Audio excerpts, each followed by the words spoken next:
Welcome back to another 2024 presidential election prediction. Today we have the biggest poll on the entire election cycle. We have the biggest poll in about 5 years. In fact, we have a survey done by the Morning Consult, and this industry is really crazy because we oftentimes have about 1,000 surveyed respondents. Now we have over 10,000 in this poll, so this ought to be the biggest post-Trump conviction on 34 felony counts poll we've ever seen, and we're going to get right into the numbers.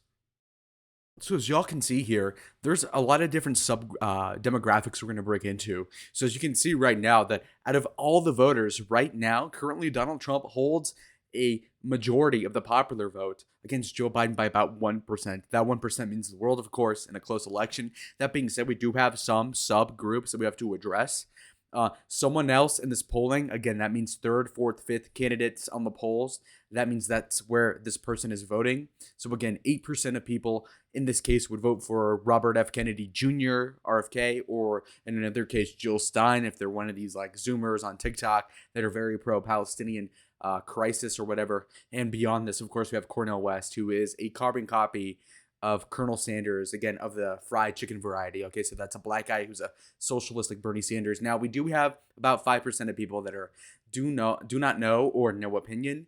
These people will lean Trump, if only because, again, independent voters tend to go for Trump. Undecided's also the same thing. And so it kind of leads into the fact that this is a very favorable poll, all things being considered. Again, most people that are voting third, fourth, fifth party are either Green Party candidates like Jill Stein that are being supported by this 8%. And oftentimes these people will be in the subcategory of leftists that are not voting for Biden out of purity spiraling, in my opinion. Now, again, of the RFK vote, also most of those people, if they are not voting at all, are obviously not going to count. And even beyond that, if they're voting RFK, they probably pistol to their head would vote Donald Trump. And so again, this is all positive, even though having a 1% lead might seem tepid at best, given a 13% unknown factor. It really is obvious that Trump is leading in the 13% there. Now, of the Democrats, Joe Biden is leading about 88% of them, which is a little bit below par. Even Donald Trump in 2020, when it comes to Republicans, I think he had over 90%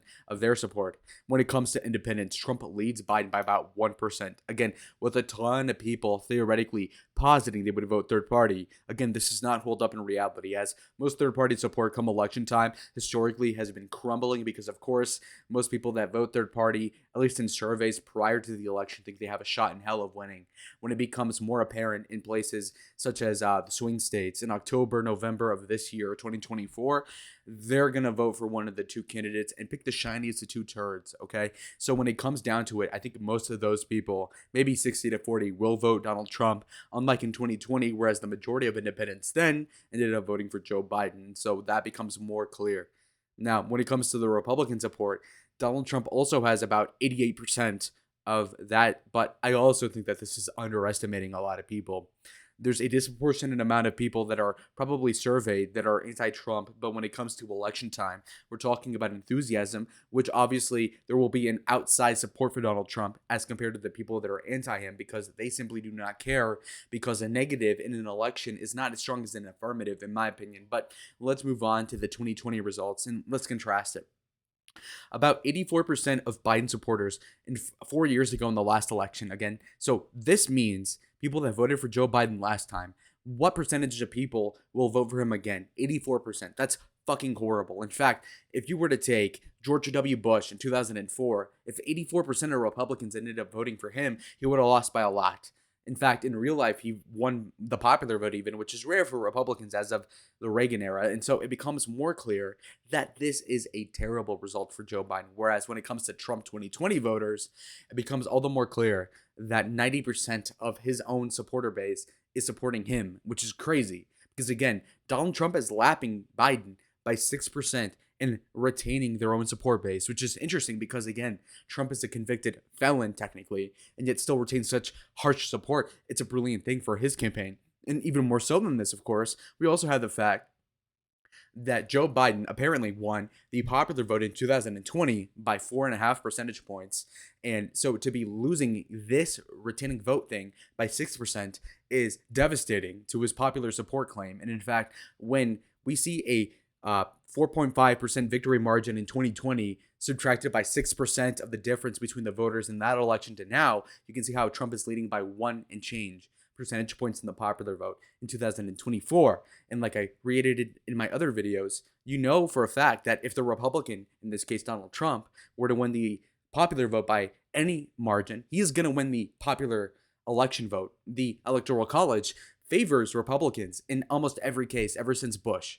That's just the distribution of how things work. And so when it comes to Republicans, what you need Trump to do is not lose the popular vote by 2 or 3 points. If he loses it by 1 or maybe 2, he'll probably still win the election. In fact, in 2020, he lost it by over 4% and was 45,000 votes away from winning the election on a technicality over the Electoral College, which is to say, of course, that him winning by 1 is more than enough for him to win overall. Another interesting factoid I just cooked up for you folks today is that there's about 12% of people for Biden 2020 voters that are unsure as to where they're going to vote.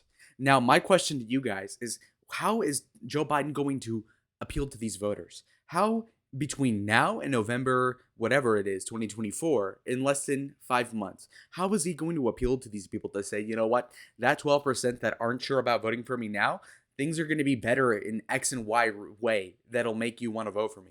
I just don't see that happening. Whereas with Donald Trump in 2020, where he lost, he at least had the appeal of, well, you know, the vaccine's about to come out, COVID is about to end, the economy will be back better than ever, the borders closed. And he still lost. Whereas with Biden, he has none of this going for him. In fact, the inflation's only going to get worse. And I mean, there's really nothing going for him. What do you guys personally see in your personal lives as influenced by the federal government that will make it better for you to vote for Biden in November? My question to you in chat. So comment down below what you think. Now, with Donald Trump, of course, it's a much more solid thing. And what's interesting about this for me personally is that, again, I, in my 21 years of living here, have never seen a felon run for president. But what's more impressive, of course, is that his support is still solid even after a felony conviction. Okay, my microphone literally just had a problem. But anyway, I lost my train of thought, obviously. But just trying to relate back to my prior talking point, when it comes to the Trump 2020 vote, it becomes more apparent that it's so impressive how he retains that support despite the worst circumstances happening, which means that Trump probably has a floor in the popular vote of about 47%, whereas Biden has a floor of about 43%. In my opinion. Now, that leaves it pretty open for a Trump victory margin of odds in a likelihood scenario of about 80 to 20. Now, that being said, this is more obvious after a conviction. Now, it is of my opinion that the conviction does not really help Donald Trump. While he did gain more in a weekend than he has in the past 2 months combined in fundraising, it is obvious that this does totally complicate things logistically when we're facing a circumstance such as house arrest, where he can't do rallies or probation, where he's going to have to check in with some liberal jagoff to be his probation officer. It's a ridiculous thing. And so it's an awful thing, but you can see the silver lining in the data right now. Now, here's another factor for you guys to consider, is that while Joe Biden is doing all right with Democrats, which makes sense because why would a liberal vote for Trump? You have to understand that he's still underperforming among Trump where it comes to the 2020 vote. Again, 84 to 90%. Now, what's important about this, of course, is that the turnout in 2020 was out of the world as compared to 2016, obviously because of mail-in votes due to the excuse being the virus at the time. Now, what's indicative about this is that the turnout is about to be lower in 2020 as there's going to be less mail-ins, obviously, to the lack of COVID. What that means for Trump is obviously that Biden only won because of the mail-in vote, to be honest. A lot of people would not have gone out and waited in line to vote for Joseph R. Biden, whereas with Obama, they probably would have in 2008. But it's very clear that in 2020, the mail-in votes and the artificial turnout caused by the convenience of voting for Joe against Trump, who was polarizing to say the least 4 years ago, allowed him to become president. Now, when it comes to this election, the mail-in vote's going to fall relative to the amount it raised up from 2016 to 20. And more so than that, of course, folks, we do have this lesser turnout becoming more of a Trump advantage over time, because when we gauge enthusiasm for Donald Trump, it's through the roof, even post-conviction. In fact, it would raise it, whereas with Joe Biden, it becomes worse. Again, another talking point I've got for you today is that Donald Trump, in particular, when he got his Mar-a-Lago home raided by the feds, reminder, he started gaining in the primary in the Republican caucus like crazy over DeSantis. Now, prior to the raid in Mar-a-Lago last summer, he was actually within about 10 points of DeSantis in second place. Whereas now he obviously won the primary by like 30 or 40 over Namrata Haley, which is great.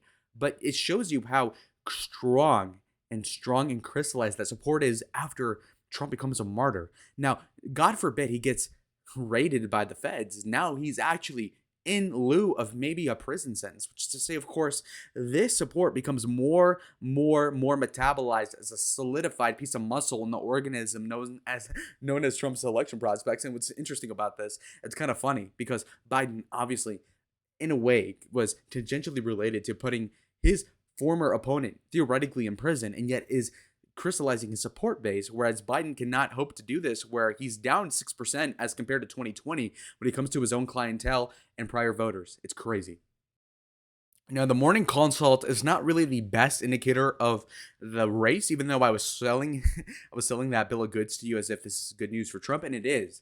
The reason why I clarify is because the morning consult historically has been pro-liberal in slant. And so if they themselves are conceding, you know what, Trump is actually leading Biden in the popular vote, then he's clearly going to win in this pace. Now, of course, things are subject to change. Just like when you're witnessing a new medicine being sold, they have a whole litany of caveats, like any good lawyer would say. But at the end of the day, I'm telling you, this case is pretty much closed. When we're looking at this jury decision, the liberals, like the ones in the morning consult, are going to spin this to say that most Americans agree with the jury's decision.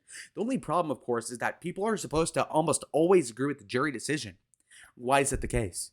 Well, if you sentence somebody to death, okay, now, what's interesting about this is that if you take any random execution case, 95% of people would say, yeah, that person deserved it. Okay, yeah, the chair, yeah, fry him. But when it comes to this particular felony offense by Donald Trump, a technicality at best, you see that the misdemeanor was raised up due to arbitrary decisions by a liberal judge, Alvin Bragg. What you'll notice is that about 45% of people disagree with the result of the case and the jury's decision therein. What's interesting about this, of course, is that 45% is monumentally bigger in proportion and disagreement to that verdict than is any execution case. Which is to say, imagine you killed somebody and almost half of America disagrees with that decision by the jury.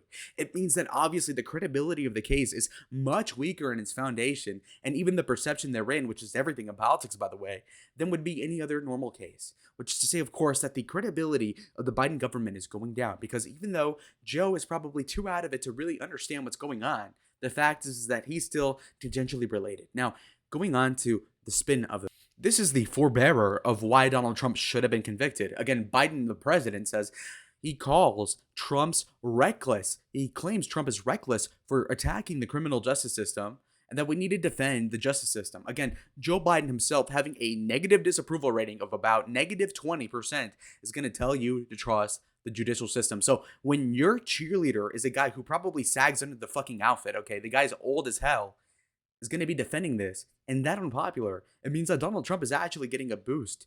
It's not like you have a Reagan type figure with massive popularity saying we trust the judicial system. No, you're talking about a guy who is deeply unpopular, less popular than the convicted felon himself, by the way.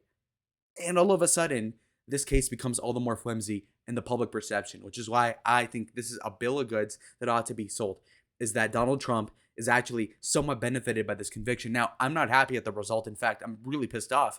But you need not look much past Alan Dershowitz's commentary on the case to see that even a liberal Jew who's 85 years old can see that while he's known, again, for being like very anti-Trump, sees what the hell the case is for. Any good lawyer could say, you know what, this is a rigged result. It's bullshit.